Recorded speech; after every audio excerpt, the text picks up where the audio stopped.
YouTube, this is the Duke. I'm coming at you today with another old school bike build. Behind me is a legendary BMX bike made by GT. It is referred to as the GT Nora or the 1983 GT Santa Ana. I believe the Nora was the first year in 1983 because I have a 1982 GT and I don't think BMX Plus magazine yet introduced the Nora Cup in '82. So we're going to refer to this one as the first year Nora or Santa Ana because it has a Santa Ana Wings logo decals, which is where it got that nickname from. Anyways, it's an amazing BMX bike and there's a lot of little things to tell about it and a lot of nuances that separate it from a Mach 1 or an Interceptor. So without any further ado, let's take a look at this amazing BMX bike. Hello YouTube, thank you for joining me again today on another old school BMX bike build.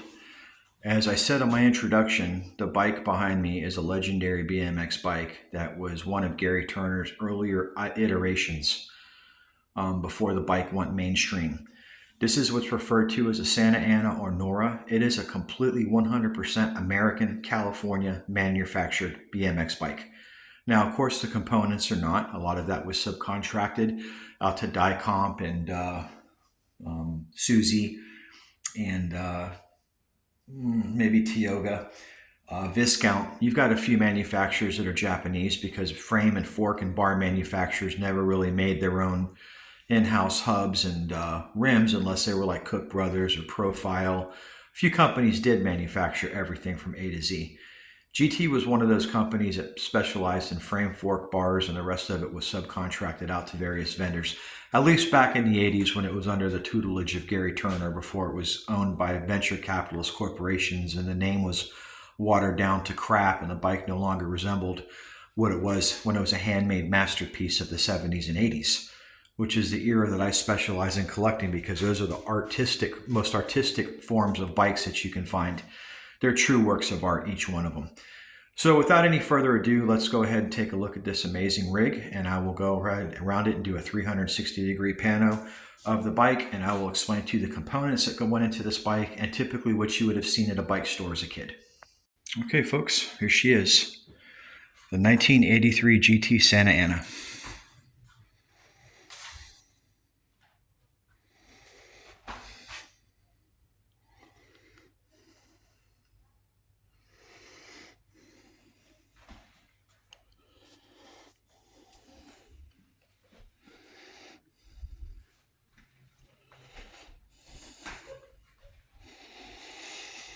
So let's talk about what this bike has. Okay, so of course it has a set of ACS Z wheels. Decals tend to come off of these after time. You know they're old. It's got a set of original Suzy hubs. If you look in there, you can see them. Those are high flange Suzy hubs. Got a set of Dicomp 1000 MX brakes. Got a really nice red anodized Dicomp cable that's period correct as well. And Dicomp trigger. On the front, we have a blue Dicomp MX 1000 brake. I thought it would be cool if we did a red, white, and blue theme bike. So we did a red caliper on the rear and a blue caliper on the front. And on the front, we have the same Suzy high flange anodized gold hubs with a set of ACS Z wheels. And of course, I always use red pads with red rims because you don't want to leave scuffs on the wheel. So as with most of my ACS builds, you'll always see that I use yellow pads with yellow wheels, or I'll use blue pads with blue wheels. And takes a little bit of extra work, but it's worth it. This bike has a GT laid back seat post. This bike has a blue anodized tough neck seat post clamp. It has a Viscount 2123 Wings logo seat, but the Wings logo GT decal's long gone. Set of GT bars, set of Flight GT pads, these are some Repop 3-piece GT cranks, but the reason I got them is because they have this really cool engraved GT Wings logo sprocket, and the detail that goes into this is just amazing. I mean, it looks like jewelry, really, rolling jewelry. We have a set of BM7 pedals, and that is on a set of AME Unitron grips. in red and blue. So that further complements the red, white, and blue theme. The neck on this bike is an original period correct 83. It is a 1987 GT Pro Performer style neck, the one that came out right after the mallet stem. Now, how do you tell an original 1981, 82, or 83 GT from the later frames? The main characteristic is that you've got a very plain cap on the back of the top tube. Later models had what's called a bologna slice or a salami slice, where it's at an angle and you'll see GT embossed on there. These earlier models did not do that. They're just very simple frames. They didn't make all those bells and whistles. And you will see that in here is your serial number on your inside dropout. And if there was any light in there, you would see 83 actually stamped after the digit, showing you the year of the bike. And then there's a number or a letter up in the front that will show you whether you have an expert or a pro model. And the difference is that one has a longer 19.5-inch top tube and the other is only 18-inch. And it's a beautiful bike. So let's talk a little bit about GT BMX for a minute and what distinguished this bike in its era. In order for us to understand the history, we have to go back to the mid-1970s when we had Redline, CYC, Mongoose, Schwinn, lots of Schwinns, mostly Schwinn Scramblers were what kids were racing back in that day. Some AMFs, some Huffies. Back in that era, there was a lot of BMX bikes, but they were very generic bikes, and the mainstream custom bikes weren't really on the scene yet. So that was the infancy of bikes. Back in the mid-70s, GT or Gary Turner was manufacturing frames for other manufacturers, and I think he was actually coming out of the race car industry. Like many of these bike builders were, he was involved in dragsters and fast cars and framing, welding frames and whatnot, and BMX exploded. They said, hey, let's start making bikes. And he made bikes for other manufacturers, and then he decided, you know what, I'm going to get into business for myself. It was common back then for manufacturers to do a lot of cross-curriculum type work. I mean, CYC introduced a square back that was actually made by Redline, but they stuck their stickers on it. Rico Engineering became Mongoose. Some of the old Schwinn Scrambler frames were used for Kuwahara. There was a bunch of different do-what-you-have-to-do type of manufacturing to meet the demand. So everybody kind of worked together back in this era. And I suppose Gary Turner made bikes for several manufacturers back in the day before he made his own brand. When he came on the scene with GT bikes, it exploded. He took over the industry. When he came on the scene, he started making the GT series race bikes. The first iterations was this bike behind me. This is the first bike frame that he started manufacturing under his own in-house label, the GT Santa Ana bike. And primarily 20-inch was the one that was in most demand, although they made other size bike frames as well. This was the bread and butter for GT. This is really where they bit their teeth in the BMX industry and got their start. So it's a beautiful frame. It's a nice design. These bikes typically tend to be worth more money than the later models because they're a little less limited in number. They're rarer iterations of the Mach 1 and the Interceptors and all the other models that came out afterwards. Those are all nice bikes. They're all 4130 chromoly bikes as well. But this one is unique. Another common characteristic of GT bikes is the welding. That dime stack welding is very typical of an early model GT. Although all GT models always had nice welds. The early ones are a little crude. You can actually see they're not as precision welded. I guess these frames are TIG welded with molybdenum chromoly 4130. Back then you can chrome bikes all day long in California. Nowadays it's very difficult to chrome BMX bikes. That's the reason they all come painted. The majority of the bikes in my collection, a lot of them are chrome because, as I've said in prior videos, chrome to me is always going to be king. I really like chrome bikes. There's nothing wrong with painted bikes. I think freestyle bikes look better painted. I think BMX bikes look better chrome. That's the bottom line. I mean, imagine a Torker painted red or white, you know, or a Redline painted red or white, or GT painted. I mean, you look at the Fuji next to it compared to the GT, and I just think the chrome looks a lot nicer, okay? But that's my personal opinion. Sometimes just plain nickel looks good, like on my Goose collection. But GT took it a step further, and they nickel plated their frames, and then they chrome dipped them. And they were always really big on a high quality finish on their bikes. And nice decals. The sticker's always going to show you the year that the bike was won the Nora. So remember, they wore it the year after they won it. So in 83 GT, we'll show a 1982 Nora sticker. And in 84 GT, we'll show an 83 Nora Cup sticker. So this one's a 1982 Nora Cup sticker because this is an 83 bike. These calipers are in amazing condition. They're die comps. Okay, as you can see here, it's just a really, really nice, well-designed and well-built bike.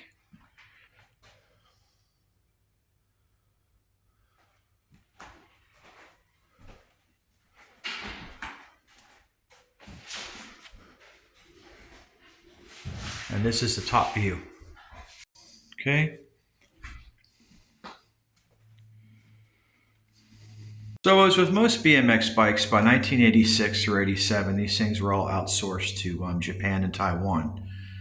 At this period in BMX, it wasn't yet China that dominated the bike manufacturing industry. Believe it or not, Japan made a lot of bikes for us at Dodsung, and in Taiwan they made them as well. So they picked up a lot of the overburden that the other manufacturers just could not meet the demand on. You can't fulfill a worldwide demand on a BMX explosion like we experienced back in the late 70s, early 80s with just one small in-house manufacturer in California.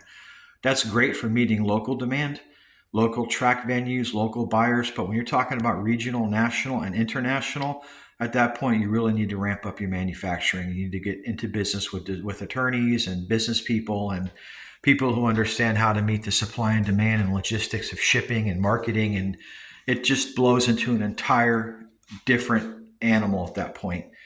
And unfortunately, that's the point where the diversion occurs, where the bike loses a personal custom attention that it once had by the manufacturer, and it becomes a product of a corporation. And when it becomes a product of a corporation, it becomes then, how cheap can we make the bike for? What are the profit margins? What can we do to have brand endorsement with our brand? Is there some way we can increase revenue besides just making bikes? Can we make apparel and gear and all the stuff that goes along with it to try to enhance profits as well? And they start to put the profit on the bike before everything else. That's what happened with GT. They were purchased in the late 70s and Gary Turner got out of it, and they were sold to a conglomerate, and they turned around and made different types of bikes, and they got into, of course, mountain bike and road bikes and hybrid bikes and all kinds of different bikes for jumping off of rocks and doing all kinds of crazy things with them. And they kind of diverged from the BMX craze because you have to just follow the demand and follow the money. And that's the way it is with every business. You know, if 20-inch BMX bikes are no longer your bread and butter, you got to start manufacturing where the demand curve is and hopefully ahead of the curve. GT got ahead of the curve in bicycle freestyle. Mongoose did not. GT saw the significance of freestyle and they came out with the Pro Performer. Mongoose missed the boat completely when they came out with the FS1. It was just too late. They missed the boat. They focused so much on BMX racing, they didn't realize when BMX was actually terminally ill and dying, and freestyle was a new thing back around 86, 87, 85 actually, they didn't make the transition into freestyle, and it hurt them significantly. They went from being number one to being like number 5. GT recognized the need for freestyle, and they capitalized immediately. They got on the train when the train was leaving the station, okay? And that's the reason why they're well known for the Pro Performer and the Pro Freestyle Tour. And if anybody ever talks to you about a GT bike, the main thing that comes to mind is the Pro Performer. So that's my video on the 1983 GT Nora Cup. I hope you guys liked it. If you're new to my channel, please like or subscribe. I will go over and do one real quick recap on this video before I conclude it, in case there's a couple things I missed. In case you guys want to build your own GT Nora, I'll explain to you some of the problems you might have trying to assemble a bike like this, because this bike wasn't easy to put together. Some of them are a piece of cake, some of them are not. I'm going to show you what to look out for if you want to build one on your own. Okay, so if you could find a nice set of ACS Z wheels, I highly recommend that you use those. These are the rims that were probably period correct for this bike in 1982, 83. High flange hubs would be favorable because that was really what all the kids wanted back in the day. These particular GT forks are front drilled. Some models came with undrilled front forks, which are the older models. Perhaps these on my 81 GT Santa Ana. Those are non-drilled forks. Okay, I'll do a video on that bike next. These forks might not even be GT. I'm not 100% sure. They look like a very high quality 4130 chromoly. They're nicely welded, but I really don't know by looking at the front fork dropouts what type of forks they are. They're probably something from that era if they're not GT. But the frame is 100% authentic GT, and so are the front bars, and so is the neck and the seat post. Now, like I said, we have an aftermarket seat post clamp. All GT bikes came with aftermarket brakes. GT never manufactured their own brakes in this era. You'll more than likely find 870 die comps or 1000s or 900s like I have on this bike. You more than likely probably had 3-piece Dura Ace cranks that came on that bike back in the day, or some 3-piece Suginos, or something of a higher end than a 1-piece crank. Freewheel is something you probably would have definitely had on the back of Free Coaster. And, you know, most bikes probably did not have the laid back seat post, but being I'm a bigger rider, and I do like to ride these bikes sometimes, I have to have the leg room. So I have a laid back seat post on most of my bikes. So that's the way I decided to build this one, because most riders on these bikes are at least 5'10". You know, it's rear caliper. I even put a little bit of an extension on the front bars, like a little bit of a custom bar riser, because the idea behind that is that you get a little bit more rise on the handlebars. And these are, being that there's a little more rise on the front, you know, lets me have a little bit of a higher arm position when I ride, which is nice. Yeah, so that's pretty much the whole thing here. You know, what are you going to spend on a bike like this? Depends if you're savvy or not. Bike wheels always range in price, hundreds of dollars. These frames range in price, hundreds of dollars. The important thing to look out for is that you don't want to buy a frame with cracks. You want to take a look at the key opening on the rear seat post masts. Make sure there's no damage there. Look at the rear top tube where it meets the back triangle. Make sure there's no cracks there. Check the dropouts. Make sure they're not all jacked up and mangled. You know, no dents in the frame. These frames are typical, really thick walled stainless steel. They're very durable. Unlike a Cook's Brother, which I'm building one of those over here, you'll notice that they use a really, really thin wall tubing, but these bikes are super lightweight. So because they use such a thin wall tubing, they have a tendency to dent easier. And you can notice on my top tube, I've got a really small ding right there on the top tube that really you can't do anything about that. There's no way to really massage that out. That's just something you kind of got to live with on those very lightweight bikes. But with the GT, they used a thicker OD chromoly, and it's more durable and a lot stronger. But then you got a balance of weight too that you have to trade off, weight versus durability. So yeah, you've got a more durable frame, but you've got a heavier frame, whereas you've got a thinner wall on that CBR, but then you've got a frame that's much more susceptible to having damage done to it, you know. That CBR frame is probably the lightest BMX frame you're ever going to put in your hands. I think that frame weighs in at like 2.5 pounds when I picked it up. It was incredibly lightweight. I mean, you hardly even felt it in your hand. So once again, we're going to recap this video. This is a 1983 GT Santa Ana, or otherwise known as the GT Nora. And I hope you enjoyed it. I hope you enjoyed this video, and if you're not already liking or subscribing, please smash that like button, and stay tuned for more old school BMX bike builds. For now, this is the Duke. Stay rad and stay real. Later.